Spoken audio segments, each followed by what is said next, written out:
Assalomu alaykum rahmatulloh. Bugun bepul arab tili darslarimizning 19-qismi. Bugun darsimiz davomida kitobimizning 4-darsiga aloqador bo'lgan yangi mavzuni, ya'ni fe'liy gaplar mavzusini ko'ramiz. Bu 4-darsimizning 6-qismiga to'g'ri keladi.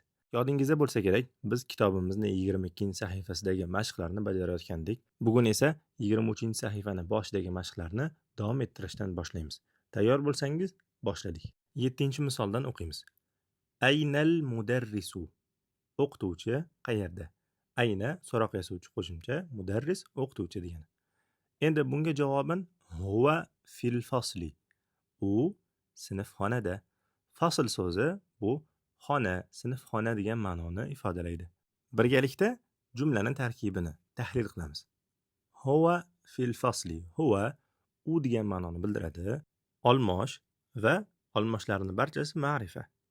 Shu sababli ham biz buni ma'rifa marfu deb yozamiz. Fil fasli esa jar va majrur, ya'ni fi jar harfi, al fasli esa majrur holatda turibdi. Nima uchun huvani marfu dedik? Sababi bu ismiy gap bo'lganligi uchun ismiy gapimizning birinchi bo'lagi mubtadoimiz doim marfu bo'ladi. Fil fasli esa jar majrur birgalikda ibora shaklida xabar bo'ladi. Ya'ni shubhu jumla bo'ladi. Keyingi misolimizga o'tamiz.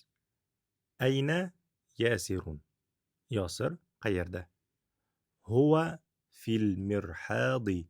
U tualetda. Ayna so'roq yasovchi qo'shimcha, Yasir ism. Yosir qayerda deb savol berdik. Bunga javoban Yosir bilan emas, balki alternativ domir bilan, u bilan javob berdik. Huwa fil mirhadi. Huwa marfu holatda turibdi. Nima uchun? Chunki bu mubtado bo'lganligi uchun. Gapimiz ism bilan boshlanganligi uchun bu ismiy gap. Shu sababli ham ismiy gapning birinchi bo'lagi mubtado doim marfu bo'ladi va ma'rifa ko'rinishida bo'ladi. Fil mirhadi esa jar majrur birgalikda ibora ko'rinishida xabar bo'ladi. Keyingisi 9-misol. Ash-shamsu wal qamaru fis samai. Ash-shamsu quyosh, wal qamaru va bog'lovchi, al qamaru oy degan ma'noni bildiradi. Fis samai esa fi da ichida, as-sama so'zi bu osmon degan ma'noni ifodalaydi. Quyosh va oy osmonda. Gapni tahlil qiladigan bo'lsak, jumlamizni xabari fis samai, ya'ni shibha jumla, ya'ni ibora ko'rinishida xabar. Lekin mubtadoimiz qaysi? Ash-shamsumi yokida al-qamarumi? Bu yerda bog'lovchi bo'lganligi uchun bizda bu kabi misollar oldin uchramaganligi uchun ko'rinishini yaxshilab tushunib olishimiz kerak. Ash-shamsu mubtado, sababi bu ma'rifa holatida turibdi. Va esa bog'lovchi, va harfidan keyin kelayotgan ismimiz esa xuddi ash-shamsuga o'xshagan ma'rifa holatida turibdi. Va bu so'zimiz ham ash-shamsuga o'xshagan bir xil vazifada kelgan. Ash-shamsu mubtado bo'lganidek, al-qamaru ham mubtado. Lekin biz gapni tahlil qilayotgan vaqtimizda bu gapimizda birgina mubtadoni o'zini aytamiz. Undan keyin kelayotgan bog'lovchi va bog'lovchidan keyingi misollarni bog'lovchini vositasida birgalikda o'zidan oldingi ismga bog'langan ism deb qo'yamiz. Ya'ni arab tilida buni va harfi atf deyiladi, bog'lovchi deyiladi. Bog'lovchidan keyin kelayotgan ism bog'lanayotgan ism deyiladi. Undan oldingi ismga bog'lovchi vazifada ham, o'rinda ham, ma'noda ham bog'lanadigan ism deyiladi. Soddagina qilib aytadigan bo'lsak, biz gap tuzgan vaqtimizda ash-shamsu fis samai wal qamaru fis samai demasdan ikkalasini xabari bir bo'lganligi uchun ash-shamsu wal qamaruni yonma-yon yozib, xabarini bir xil ko'rinishda aytamiz. Bunga misol o'zbek tilida ham biz biror bir narsani aytayotgan vaqtimizda agar xabari bir xil ko'rinishda bo'ladigan bo'lsa, undan oldin xohlagancha misollarni aytishimiz mumkin.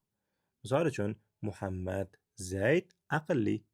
Bu gapimizda ham Muhammad ham Zayd aqlli ekanini, ya'ni ularning xabari bir xil ekanligini ifodalaydi. Shu sababli ham har birini oldidan va har birini ketidan xabarni olib kelishimiz shart emas. Ya'ni Muhammad aqlli, Zayd aqlli demaymiz, balki bog'lab qo'yamiz va harfni o'rtaga olib kelamiz yoki da virgul orqali bir-biriga bog'lab qo'ysak bo'ladi. Bu misollarimizga ham qaraydigan bo'lsak, ash-shamsu ham wal qamaru ham bir xil ko'rinishda, ikkalasi ham ma'rifa holatida turibdi. Endi va bog'lovchini arab tilida harf atf deyiladi. Harf atfdan keyin kelayotgan ismimiz ma'tuf deb qo'yiladi. Ya'ni uni alohida xabar deb nomlashimiz shart emas.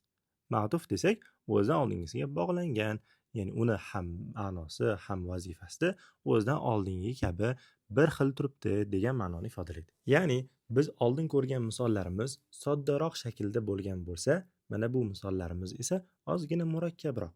Ya'ni murakkabroq degani, biz shakllarini eslab qolsak, shu kabi misollardan biz ham foydalanishimiz mumkin. Va bu kabi misollar aslida qiyinlik tug'dirmaydi. Balki biz alohida fissamai deb gapimizni o'zimiz uchun ham, eshituvchi uchun ham qiyin emas, soddaroq shakliga keltirishimizda xizmat ko'rsatadi. Bu kabi misollarni yana keyingi darslarimizda yana o'rganamiz. Keyingi misol: Man fil fasli. Sinfxonada kim bor?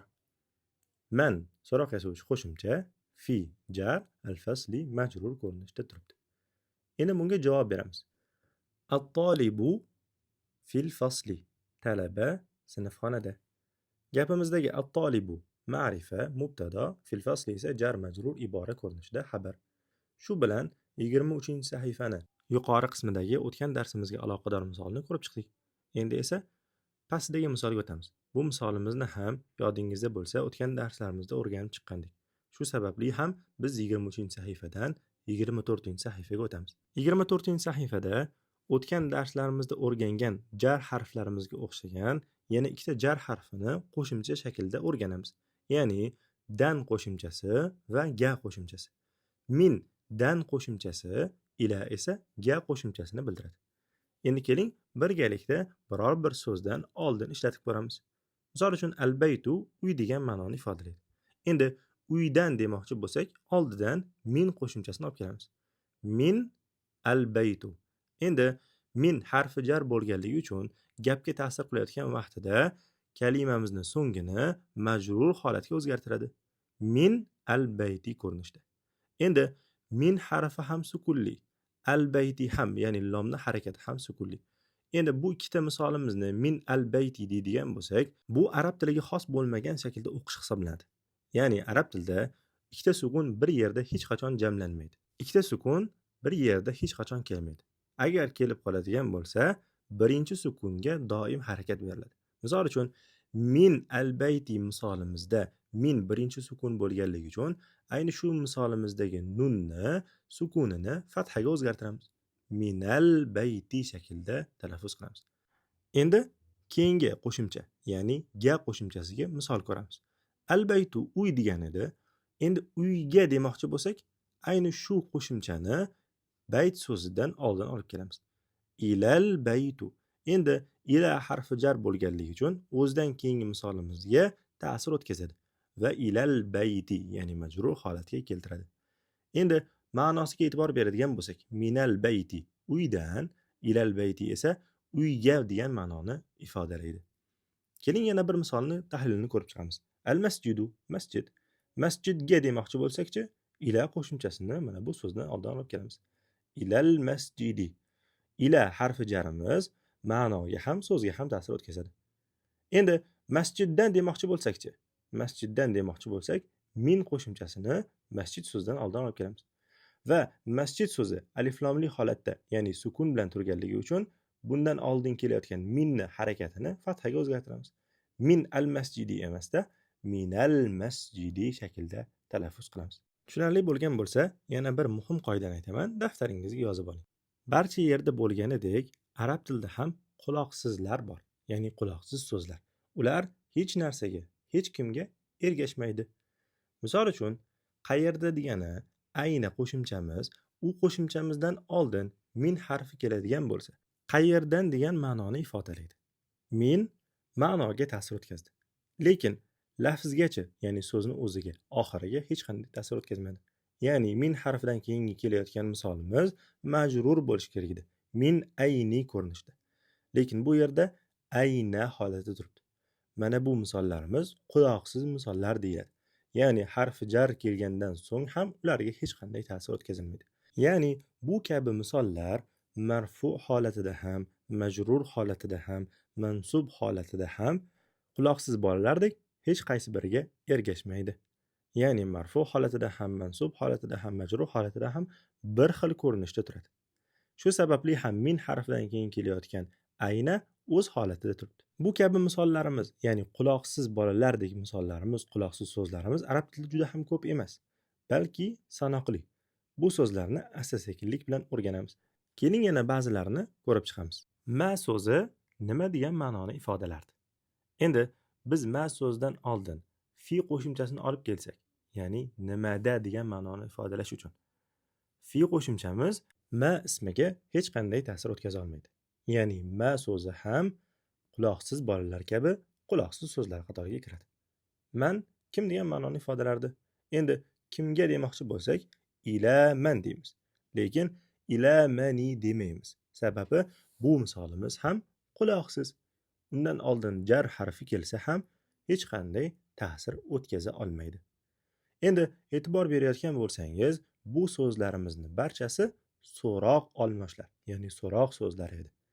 Arab tilida mana shu so'roq so'zlarni ismul istifham deyiladi. Ya'ni so'roq yasovchi qo'shimchalar, so'roq yasovchi qo'shimchalardagi vazifani o'ziga jamlaydigan ismlar deb qo'yiladi. Bu kabi misollarimizni o'tgan darslarimizda o'rgangandik. Ayna, ma, man, maza. Mana bu misollarimizni barchasi ismul istifham deb nomlanadi. Bu qoidani daftaringizga yozib oling.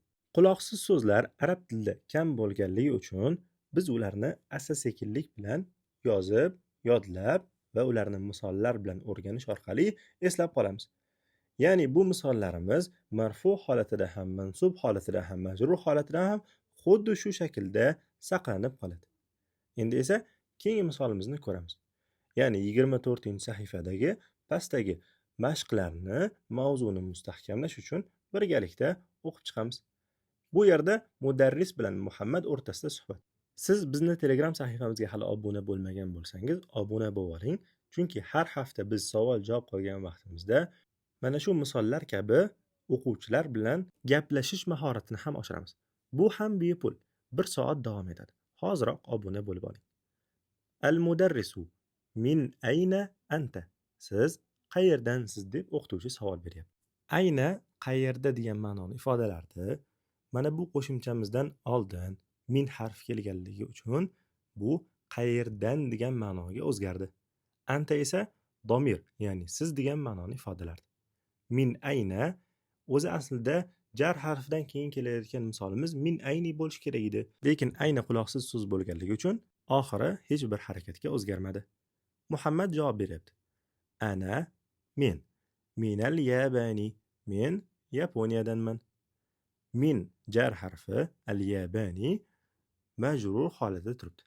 Endi min harfidan keyin aliflam kelayotganligi uchun, ya'ni sukun bir yerda jamlanib qolayotganligi uchun min al-yabani emasda minal yabani ko'rinishda, ya'ni nunni fathasi bilan talaffuz qildik.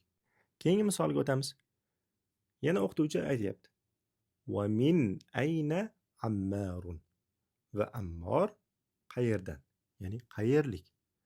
Min harfi jar, ayna majrur. Bu ikkalasi birgalikda qayerdan degan ma'noni ifodalaydi. Ammar bu ism. Muhammad javob beryapti. Huwa minas-sini. U Xitoydan. Huwa u degan ma'noni ifodalaydi. Min harfi jar, as-sini majrur holatda turibdi. Keyingi misolimizga o'tamiz. Yana o'qituvchi savol beryapti. Va min ayna Hamidun? Homid qayerdan? Muhammad javob beryapti. Huwa minal hindi. U Hindistondan. Huwa u minal hindi jar majrur birgalikda shibhu jumla xabar holatda turibdi. Keyingi misolimizga o'tamiz.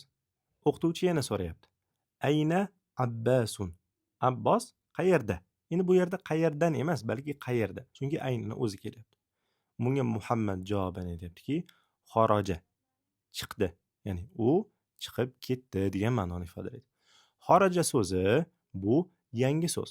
Bu fe'l. Ya'ni biz bu kabi misollarni hali o'rganmagandik.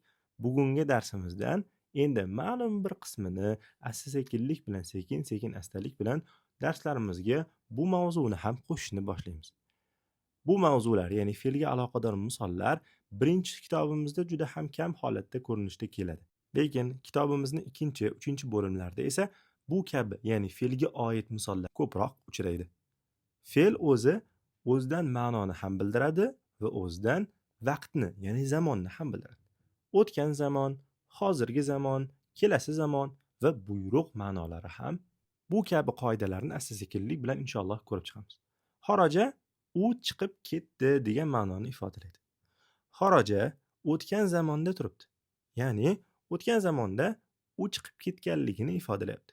Endi o'zbek tilida xaraja degan vaqtimizda chiqib ketdi deymiz. Ya'ni kim chiqib ketdi desa, huva, u degan ma'noni ifodalaymiz. Lekin u chiqib ketdi deb turib, ya'ni u degan so'zni alohida yonidan qo'shib o'qishimiz shart emas. Ya'ni xaraja so'zini ichida, ya'ni o'zini ma'nosini ichida chiqib ketdi degan ma'noda u degan ma'no o'z ichida jamlangan. O'zbek tilida ham Muhammad qayerda desam, ketdi deb qo'yamiz.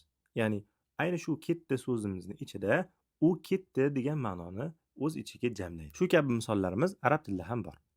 Ya'ni buni yonidan alohida u degan so'zni yozib o'tirishimiz shart emas. Endi gapimiz fe'l bilan boshlanganligi uchun biz buni jumlatun fe'liyatun, ya'ni fe'li jumla deymiz. Gapimiz fe'l bilan boshlandi.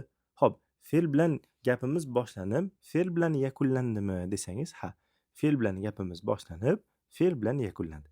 Ya'ni jumlatun fe'liyatun, ya'ni fe'li jumlalarimiz tarkibi mana bu ko'rinishda bo'ladi. Ya'ni fe'limiz va fe'limizni bajaruvchisi, fa'ili bo'ladi. Ya'ni bir fe'l keldi, undan keyin fa'ili kelsa bas. Fa'ildan so'ng, ya'ni bajaruvchidan so'ng to'ldiruvchilar kelishi shart emas. Istasak gapimizni to'liqroq ko'rinishda ma'nosini ifodalash uchun keltirsak bo'ladi, yokida fe'lni yonida fa'ili bilan gapni tugatib qo'ysak bo'ladi. Bu gapimizda nima uchun fa'ilni keltirmadik desak, chunki muhadasa, ya'ni gaplashish jarayonida bir ismni qayta keltirmaslik uchun. Ya'ni bundan oldingi misolimizda Abbos haqida gap ketganligi uchun biz javobda ayni Abbosni o'zini yana qayta ishlatishimiz shart emas. Misol uchun Abbos haqida gap ketadigan bo'lsa, Abbosni yana qayta zikr qilishimiz shart emas. Xorajani o'zi bilan aytsa ketadi. Ya'ni xoroja Abbasun deyishimiz shart emas. Balki xorajani o'zi bilan gapimizni, ya'ni fe'li gapimizni tugatib qo'ysak bo'ladi. Sababi xorajani ichida u degan ma'no kasb etadi. Endi gapda bir-birimiz bilan gaplashayotgan vaqtimizda ayni o'sha odam haqida gap borayotganligi uchun ayni o'sha odamning ismini zikr qilib o'tirishimiz shart emas. Yokida u so'zini ifodalaydigan domirni ham olib kelishimiz shart emas.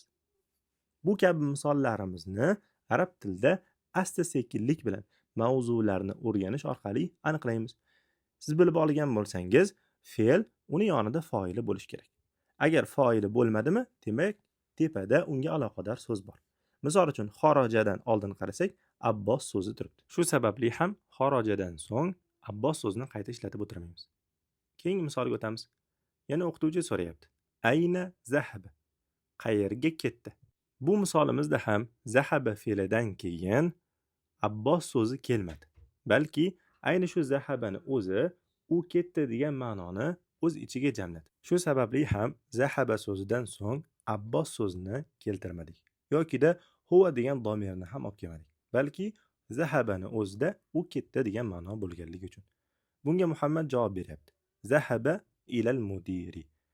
Zahaba ketdi, ilal mudiri, ila ga qo'shimchasi, mudiri, mudirni.